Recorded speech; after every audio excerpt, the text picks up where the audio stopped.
Isa pala sa mga superstar na sinubukang kunin ng Golden State Warriors bago ang NBA trade deadline ay walang iba kundi si Kawhi Leonard mula sa Los Angeles Clippers. Ayon sa ulat ni Anthony Slater ng ESPN, nagkaroon ng pagtatangka ang Warriors na makipag-trade para kay Kawhi bago magsara ang deadline, ngunit hindi ito natuloy.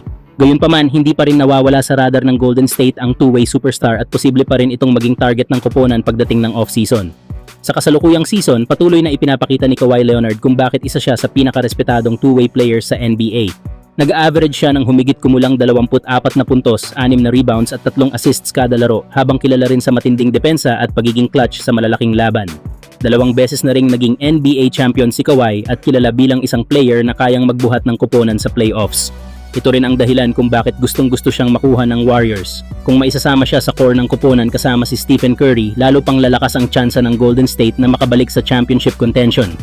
Ang kombinasyon ng elite shooting ni Curry at all-around dominance ni Kawhi ay maaaring maging isa sa pinakadelikadong duo sa buong liga. At kung matatandaan, hindi lamang si Kawhi ang sinubukang kunin ng Warriors bago ang trade deadline. May mga ulat din na tinangka rin nilang makipag-usap sa Los Angeles Lakers para makuha ang superstar na si LeBron James. Ipinapakita lamang nito kung gaano kaseryoso ang Golden State na magdagdag ng isa pang malaking pangalan para suportahan si Curry. Dahil dito, marami ngayon ang nag-aabang kung ano ang mangyayari sa darating na off-season. Hindi imposible na isa kina LeBron James o Kawhi Leonard ang maaaring mapunta sa Golden State Warriors sa susunod na season. Kung mangyayari man ito, siguradong muling magiging isa sa pinakamapanganib na koponan sa NBA ang Golden State. Samantala, habang papalapit na sa huling bahagi ng kanyang makasaysayang karera, tila handa na si Stephen Curry na tanggapin ang mas maliit na papel sa koponan ng Golden State Warriors. Ayon sa ulat ng NBC Sports Warriors, bukas umano si Curry sa posibilidad na magkaroon ng scaled back role o mas madalas na paglabas mula sa bench habang papalapit siya sa retirement. Sa edad na 37 taong gulang, hindi na rin maiiwasan na maramdaman ni Curry ang epekto ng mahabang NBA career.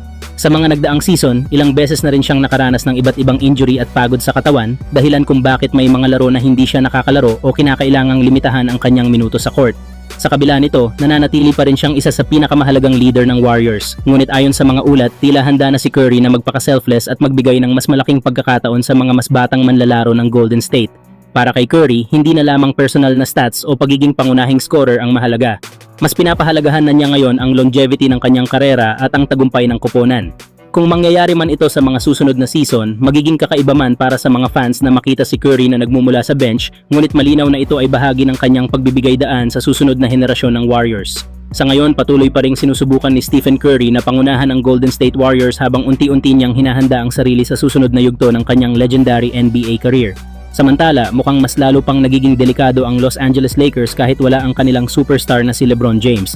Sa kanilang pinakahuling laban kanina, hindi nakapaglaro si LeBron matapos itong ma-diagnose na may left elbow contusion, isang injury na nakuha niya sa naging laban nila kahapon kontra sa Denver Nuggets. Dahil dito, nagpahinga muna ang veteranong forward upang maiwasan pang lumala ang kanyang kondisyon. Pero kahit wala ang kanilang leader, no problem pa rin para sa Lakers. Grabe ang ipinakita ng koponan matapos nilang tambakan ng Indiana Pacers. Pinangunahan ito ng napakalupit na performance ni Luka Doncic na talagang nagpakitang gilas sa buong laro. Nagtala si Luka ng 44 na points, 9 na rebounds, 5 assists, 2 blocks at 3 steals, isang all-around performance na halos wala nang sagot ang depensa ng Pacers. Dahil dito, maraming fans ang nagsasabi na mukhang panahon na para ipaubayan ni LeBron ang malaking bahagi ng opensa ng Lakers kay Luka. Kapansin-pansin din kasi na sa mga larong wala si LeBron, mas nagiging agresibo at dominante si Doncic sa pag-atake ng Lakers. Ngayon, isang tanong ang umiikot sa mga fans ng Lakers. Kayo mga idol, ano ang masasabi nyo dito? Panahon na ba para tuluyang i-take over ni Luka Doncic ang opensa ng Lakers?